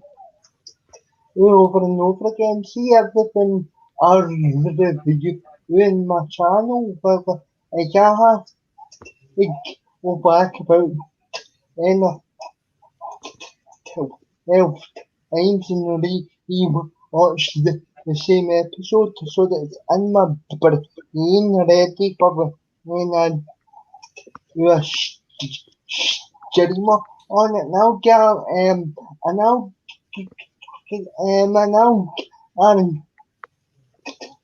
you Charlotte, I'll probably I'll have I probably I'll have actually seen that episode about 12 times by the time we do that streaming on Tuesday. Oh yeah, you may see. I'm not good at watching episodes again and again, but if I like a show, I can like blast through a series quite easily. Because I basically have done that again for a series of Line of Duty. I've just blasted through it again because I love it. I can do that, but I'm not like you two. I can't repeatedly watch an episode 10 times, like loads. I can if I've had a bit of a break and then I can watch it again, but I can't just on a repeat watch it. That's another reason why I rip all my. Actually, it's all physical media that I've got. Even those audio, those files on my machine, they are ripped from my physical media. The reason I rip it as well is, see if I want to watch something on a loop, it's easier than putting the DV in. Oh God, yeah. All, and then it gets to the end, you have to tell it to play all, then it play it all. Whereas on that, I just click my VLC player and tell it to loop the whole season, and it'll just zoop, zoop. So even if I'm doing other things, it just loops through. So I've watched it maybe twice, and then I just keep it in a loop while I've got other things on. So it's still there, and it just reminds me. I do the same with a lot of programs, but as I said, I've got a large playlist and try to fit things in. I have to change things around. So, for instance, for Wednesday, I'll watch season 3 of Red Dwarf 4 or 5 times, but I'll watch it again 2 or 3 times on the Wednesday prior to the week. And it's just over the week. I'll watch it maybe once a day, and then on the Wednesday just before it, I'll watch it again. So even though I've got other things on my list, I always put time aside for all that. It's the same as I was saying to Daniel. I've neglected my videos, and that's going to be my next one. The Day the Earth Stood Still, the classic. The classic, not the newer one, which the Keanu Reeves. But I picked up a couple other ones, and this is the next one. And Daniel didn't even know anything about this one. Invasion of the Body Snatchers. Oh, okay. And when I mentioned that, Daniel went straight to the Donald Sutherland one. That's the early one. That's the 1950s. Well, that's the one I know, the one Daniel referenced. Most people think about it as the Donald Sutherland one, which was a good remake. But that's the classic one, and that's the one I'm going to do. So over the next month, I've got those 2 to do, as well as my every Wednesday and every Sunday. Because actually gonna give it a video on the channel, or are you just gonna watch it, or are you reviewing it? I'm going to review it. I'm going to do what my plans are every Sunday from now is to have a stream just to chat about classic movies. Wednesdays, I'm going to talk about sci-fi TV shows or classic TV shows. It's not all sci-fi, it could be fantasy or whatever. Geeky stuff. But so I want to do a Sunday's going to be movies, and a Wednesday's going to be TV shows. Hence the reason why Red Dwarf. After Red Dwarf, we'll see what we go into next. Maybe Stargate or Babylon 5, or there's Blake 7 is actually one that I'm fancying doing again. So depends. And then what I'm wanting to do in the meantime is still watch my movie, review it, and put a video up on a Friday. So at the moment it's meant to be every 2 weeks, but I've already slipped because I was watching That's My Boy, Molly Sugden. But that's 3 seasons, and I've not managed to rip it yet. So because I've not ripped it, it's a case of doing it on the DVD, and there's 6 DVDs, so I'm constantly changing, but I've got other stuff on, and it's just I just put it aside, and then I thought, wait until I've ripped it, then I can do the review of it. It's just time, try to get time. Hensley's I'm off this week, so Tremors week this week. Yeah. So there's this is taking priority. So it is. Yeah. Tremors 7. Oh, you've got to love the artwork they had on all DVDs, don't you? Yeah, I love Like, they really put the boat out on all DVDs. Yeah. And I've loved the Tremor stuff since the very first I saw it. I've even got the TV show as well, but I had all them individually. But my wife, I was going to pick up the thing that my wife bought me for my birthday. So Tremors week this week, because I'm off the whole week. So in between watching Red Dwarf and Total Recall for Thursday, and I'm still not watching Line of Duty. I'm just listening to it. Oh, come on, PJ. It's new stuff. You're talking about new stuff. I don't like new stuff. Yeah, but you're going to try it at least. I'm still listening because my wife loved Line of Duty, and that way I'll understand what she's talking about. You have to explain it to me. PJ, see by the end of 2021, I'll make sure that you've watched Line of Duty by the end of the year. See if you do 1 episode a week, right? Yeah. Probably by the end of 2024, it'll be classic enough that I can go back and watch it. Any excuse, PJ. Well, you can watch our stream and then watch. I'll be watching it so I can understand when my wife is talking about it or my sister's talking about it, because the two of them love it. So I'm okay with watching it so I can understand it. If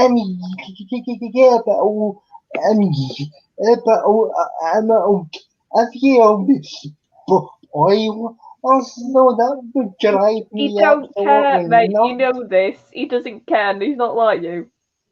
See, I told you, and Charlotte heard me, because see, when it comes to, I can literally see if I walk through the living room, right, and my wife's watched a movie I've never seen before, I could watch the last 10 minutes and think, oh, that looked quite good, and go back and watch it from the beginning again. Yeah. And so he'll watch our streams, and then he'll get around to actually watching the show. Yeah, I'm the one that spoilers don't bother. I can watch. I've done it before. I've walked in, my dad been sitting watching something. I thought, oh, that looks quite good. Watch the last 10 minutes of it, and I'll say to him, can I borrow the DVD and go home and watch it? That would actually drive me up the wall. Because you think about it. See, most of them, like this shelf's my new shelf, right? This is the one I've literally only got about. I've only done about that much, right? Yeah. But see all these ones here, I've watched them 4 or 5 times each. So if I got annoyed with spoilers, why would I buy physical media? Because I would only watch it once. Because once you watch something once, everything's a spoiler. Why do you buy DVDs? Because you've already spoiled it. Yeah, I kind of see that though, but I kind of see that though, but when you get idiots that are unintentionally coming on to people's streams, and people have said, oh, like I'm actually tuning into it for the first time. Won't spoil it for me, and then they turn around and spoil it, because that's what happened, because that's what happened to me with Week 7, and I don't give a shit, and I'm sorry for my language, but I don't give a shit because somebody spoiled it during my first time watching it, so that's why I stopped. That's why I try and not spoil it for other people, because even though spoilers do not bother me at all, somebody could turn around and say, "Have you not watched it? Are you watching it today? Oh, so and so dies." I would go, still watch it, and that's the problem. Is I can understand why other people like that aspect of it, but I know people get annoyed with me because I'll say to them, "So what happened?" But you've not watched it. You need to watch it. But what happened? It doesn't bother me. And if somebody, but I can understand why other people do not like spoilers. But because people don't like spoilers, it means nothing to me. You can spoil all you want. Literally, I could be watching the program after your stream, and you could tell me everything that's going to happen. I'll still go through and watch it and enjoy it. And Yeah, I've always and by the way, that's your home. You get at your home up for a stream because as um because as a very because as a very explosive art and it's a very high octane art to program. So yeah, but that's a home up for a get them a stream to go back and sit down and watch episode on and the end by private message what is what are the episode. Well, that's your homework. I love how we've all become teachers with each other. Like Courtney gives us homework. You're now giving PJ homework. Yeah. But see, the problem is, I'll just do what I did when I was at school. Buddy, Benji, just feed my homework to the dogs. Oh, night joker. The thing is, I see when I say I'm an old damn classic, I like classic stuff. It's no just something I don't watch. There's very, very few. Sorry, tell a lie. There's very, very, very few I will watch which is new, and I usually watch it maybe 6 months to a year after it's finished because I don't watch anything now. And it's just for the simple fact is, I've got a long playlist that I'm always want to watch anyway. But when stuff are on and people are saying, "Oh, so and so is good, you need to watch it," and I'm sitting there thinking, "Well, what's the point in me spending half an hour here and then a week later half an hour there when I've watched 50 hours worth of stuff in between? So am I going to remember it?" So I usually wait until it's all finished and then binge it, just the way I do it. I never watch something when it's on. It's part of the course. Resident Alien, I'll give you an example. Yeah. I've got that in my playlist because it's been recommended and a few people said it's really good. I watched a few of the episodes, but it's not something that's like grab. I thought it was an interesting premise and a good thing, but I also like Alan Tudyk. So, but I've not dismissed it. But it's not caught me like if somebody says watch Blake 7. If I put Blake 7 on, I'll watch every episode right to the end. Or Space 1999, I'll watch it right to the end. Even though I've watched it 15 or 16 times with stuff we knew, it has to catch me. And if it doesn't, The Expanse. Started watching The Expanse, got to partway through season 4, and I thought, no, for me. I didn't finish the end of it. I watched it right up to the end of season 4 because I had it on my binge list. Yeah. But see, when it came back, I've not even bothered with it. I've not even thought about buying a DVD. I don't care about anything after that point. So, in effect, that DVD will go to the charity shop. Because also as well, there is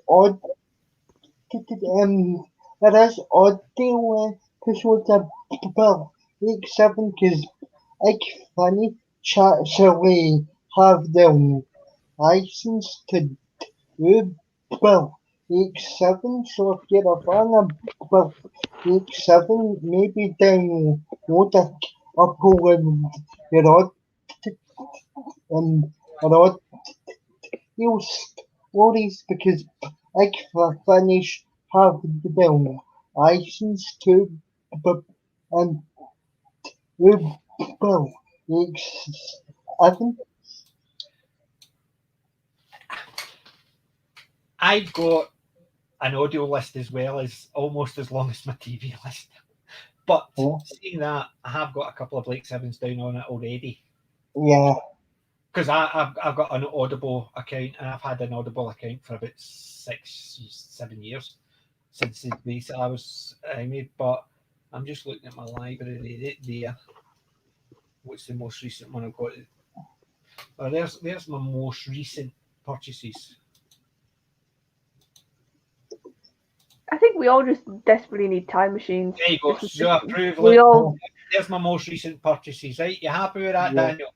Blake 7 Chronicles Volume 1. But as you can see, I've got the Art Royal books. There's 13 of those. I've also got the Bobverse books. Yeah. I've got there's about 60 or 70 books on that. Have you got any? Have you got any? Have you got any of the? Oh, or who are deals? Because that's what I. Because that's what Not I. an Audible. I've Not an got. Audible. All Not right. an Audible.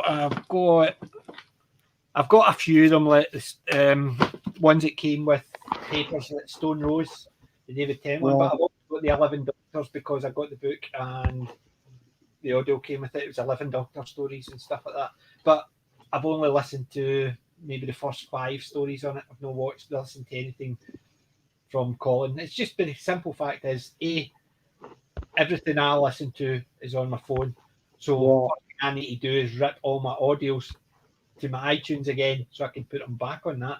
And my iTunes has got about 700 audiobooks on it. Yeah.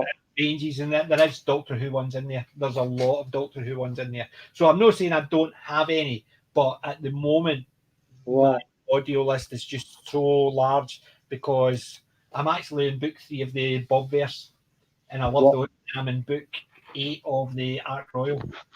Yeah. So listening to NPC, which is our Dungeons and Dragons one. So I've got 3 books on the go at the same time. So try to put another 1 or 2 on there, you bugger off you. This is what you gotta learn. Being friends with Daniel, you just got to have to learn that he will always suggest stuff to you, even though you say, Daniel, money and time. And you just don't get suggestions. Yeah, because because I suggest stuff to you every day. And I'm like, Daniel, I have work as well, and like, I'm amazed I get like what I do get that I watch now weekly. I'm sort of amazed I do get through what I do. Yeah. There you go, Daniel. There's the Dark Empire. Yeah, that's a brilliant series. The Big Finish stuff. There's all the Big Finish stuff. So awesome. There is this. Each one of those discs is basically 106 discs, 106 Big Finish audios. I've got. Awesome. That's awesome. That's made me happy. That's made me happy seeing. And basically, I've got a few, and that's just the ones under my Doctor Who ones. I've got other ones under different ones, but as you can see, I've got 1 or 2 books. That's my audio books. As you can see, like there, the Stone Rose and stuff like that. Big Terry Pratchett. Basically, anytime I see something I like, I'll get it, and then you'll get round to listening to it. Aye, so that's just my audiobooks. And by the look, and that is only basically look how big. There you go. And by them, get a couple of recommendations for you that I'll tell you off stream. Daniel, I think he was giving you a hint there. I think he was giving you a hint. Might have been subtle, but I think that was a hint. Is he about as subtle as a brick? So it was. Oh, Daniel is, yeah. Yeah. You know the old adage, don't you? Can I tap you for a fiver? For a fiver, you can hit me with a brick. Well, right, what's the suggestion? Come on. I've got countless suggestions we will be here on. Yeah, that's right. The problem is, see, like, if you're talking about Big Finish, as I said, I've got about 106 Big Finish DVDs. Do you know what I do with the DVDs? Because I don't really listen to them. Yeah. As soon as I've ripped them, they go into one of my big folders and just gets put in my cupboard. Yeah. So because I rip them so I can put them in iTunes, I don't keep those out. Unlike my video DVDs, the only things I rip from them is either the TV program or the movie. All the extras I do not touch. The extras I watch on DVD because my OCD says you can only watch extras on DVD. Yeah. So although I exactly. can rip them off, I don't because I just want the movie. So if I'm rewatching it, but if I want to watch the extras, I'll just bring out my Doctor Who stuff, built the DVD in, and away I go. Yeah. But what is your suggestion? Come on. Well, you should well, you should check out you should check out the Eighth Doctor and Lucy series. Check out all 4 series of that because that's essential.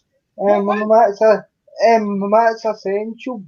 Like finish or who because Sheridan Smith and Paul again are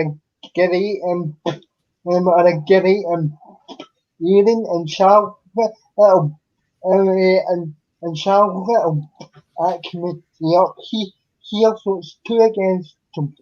And well, into the 8th Doctor You forget my ego has 3 votes, so it's 2 against 4. well, it's going to be just you because I have to go because it's 10. Thank you. Well, we'll need to actually wrap up.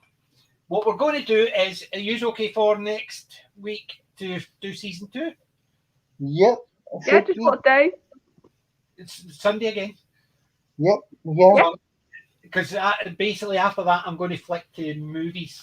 Although I do fancy doing the $6 Million Man stream. That sounds really good, Rachel. Definitely. Yeah. So I'll need to actually get that in my playlist, but that'll be at least 3 weeks away before I even think about that. However, so the Let's Talk Geeky will be movies mainly, but it won't preclude TV shows. Yeah. It's just when I get the time to actually pop them in. But next week we'll do season 2 of Faulty Towers. We'll get together roughly at the same time. We can gab about it.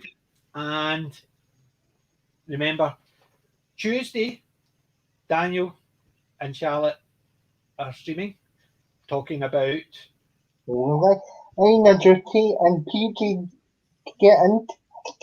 That'll be my mission to get you to watch it.